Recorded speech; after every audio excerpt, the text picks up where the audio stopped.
Have you ever wondered how far human suffering can extend in the face of war? Our tale begins in the early 20th century, a time when the world was getting to grips with the rise of Adolf Hitler and his chilling ideologies. As Hitler's influence grew, so did his ambitions, his insidious vision for a world where his grotesque beliefs would be the norm. This led to the implementation of the final solution, a terrifying plan to systematically annihilate the Jewish people. As part of this plan, concentration camps were established across Europe. These were not just prisons, they were factories of death, designed to exploit and exterminate on an industrial scale. The most notorious among them was Auschwitz. Auschwitz, a name that would soon become synonymous with the very depths of human cruelty and suffering.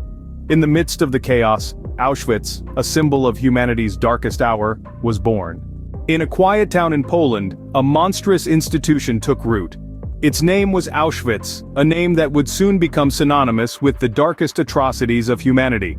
Initially, Auschwitz was built to hold Polish political prisoners, but its purpose quickly devolved into something far more sinister. In the early 1940s, the first prisoners arrived.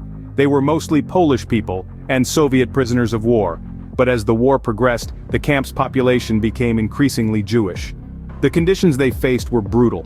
Starvation, disease, and harsh labor were an everyday reality. Yet, these were not the only horrors they had to endure. Beyond the physical abuse, prisoners were subjected to a systematic process of dehumanization. They were stripped of their identities, reduced to mere numbers. Their heads were shaven, their clothes replaced with prison uniforms, and their personal belongings confiscated. But perhaps the most terrifying aspect of Auschwitz was the horrifying medical experiments that were conducted. These were not aimed at improving health or advancing science, but were instead cruel and senseless acts of torture. Dr. Josef Mengele, also known as the Angel of Death, is one of the most notorious figures associated with these experiments. He carried out gruesome procedures on twins, pregnant women, and others, without any regard for their suffering or their lives. Within the fences of Auschwitz, mass murder was a daily occurrence.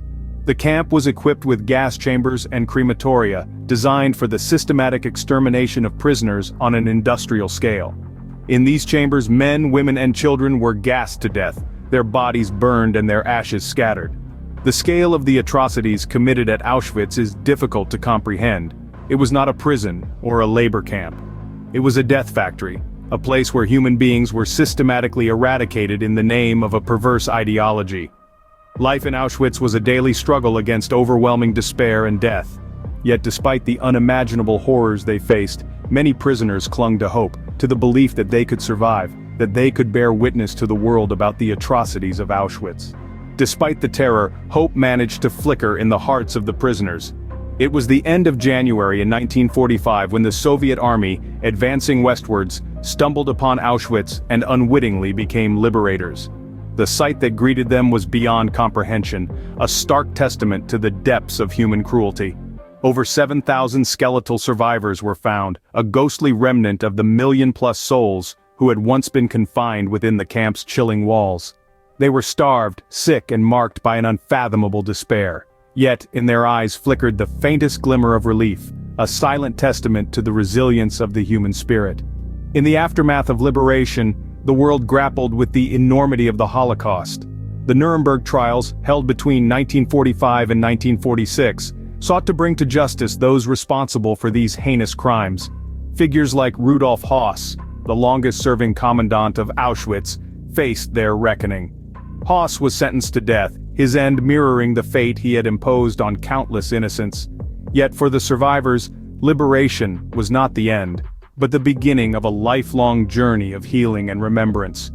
They carried with them not just the physical scars, but the psychological ones, a constant reminder of the horror they had endured. Freedom, at last, came. But it was a freedom marked by scars both seen and unseen, and the echoes of Auschwitz continue to reverberate through our history. Here we find a stark reminder of the depth of human cruelty. Yet in the resilience of those who survived, we also find a testament to the indomitable strength of the human spirit.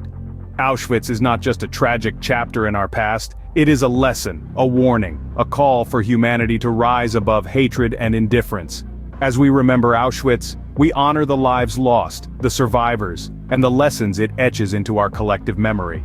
If you found this video informative and wish to ensure that such history is neither forgotten nor repeated, please subscribe to our channel. Here, we delve into important chapters of our past, shedding light on the triumphs and tragedies that have shaped our world. Remember, by understanding history, we can strive to create a better future. Thank you for watching, and thank you for remembering with us.